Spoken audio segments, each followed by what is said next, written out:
I'm bored. I mean, yeah, we've done everything. Games, cards, snacks, literally everything.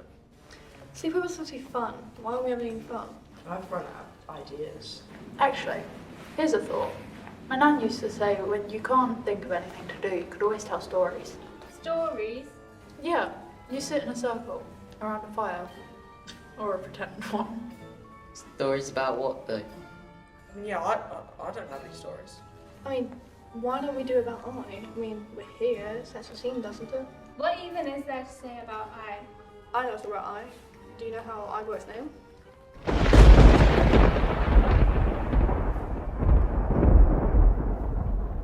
A long, long time ago, driving across this land at dark, everything was dark, totally black. Then they saw a glow, just a little light in the distance. They drove closer and closer, and then they saw it, a giant, floating eyeball, right in the middle of the path. It didn't blink, it didn't move, it just stared at them. They were so scared. I know a story about I.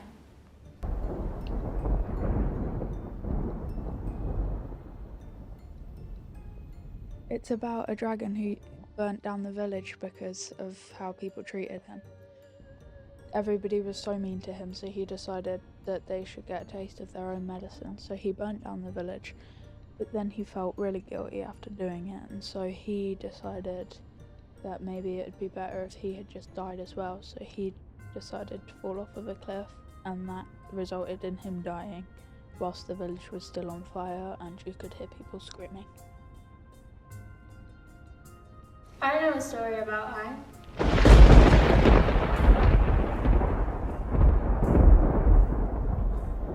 The evening air hangs heavily as Grace steps outside her home. Behind her, raised voices clash in a bitter argument. Her parents' words cut through the walls, sharp and relentless. Unable to bear the sound, Grace escapes into the night, her heart pounding with the need to flee. She runs faster and faster, as if distance could silence the storm inside her house. Her footsteps pound against the earth, carrying her towards the quarry and I. At the edge of the quarry, Grace halts. The water stares back at her, dark and stiff. She thinks of her parents, two souls bound together, yet starved of affection. The ache of their distance ignites something within her. In that moment, her body trembles, reshaping, reforming, until feathers bloom and wings spread. Grace has become a swan. A radiant white light descends, wrapping around her swan form. It glows with purity, with innocence, with the fragile hope of love she longs for. Grace glides across the quarry's surface, dipping her head beneath the water. There, hidden in the depths, lies a haunting vision, the skeleton of a horse still tethered to a broken cart. Its hollow bones whisper of tragedy long past. The sight stirs a memory.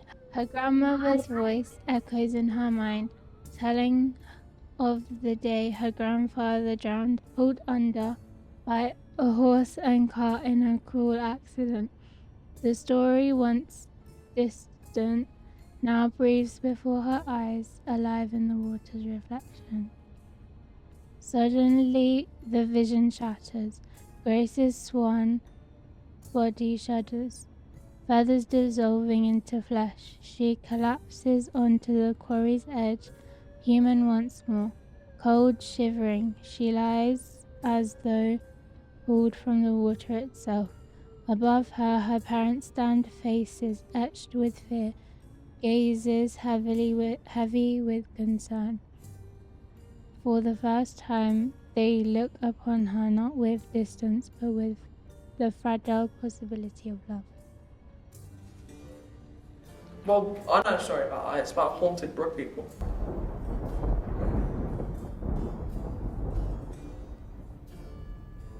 As the kid with the ball hit the other boy, the ball transformed into a ghost and consumes everyone's soul.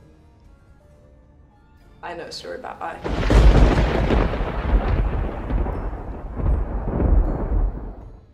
I know a story about Black Shuck, to be specific.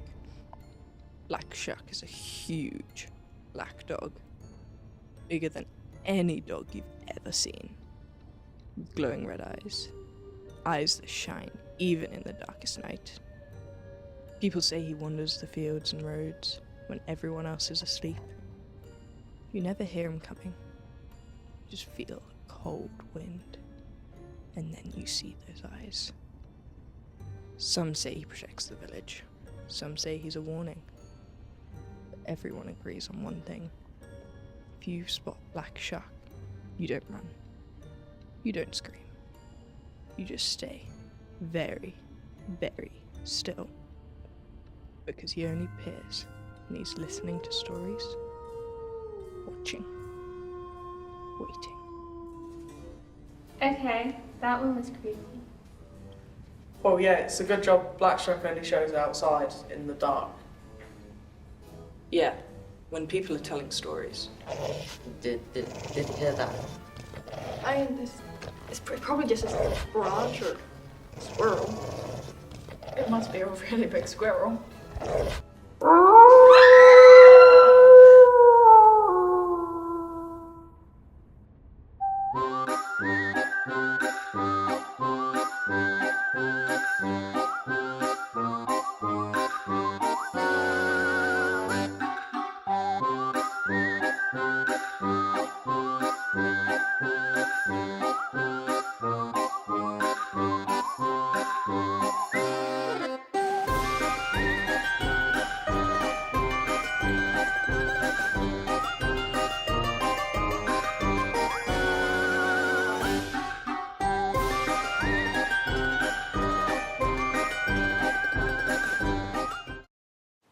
Sarah, enter.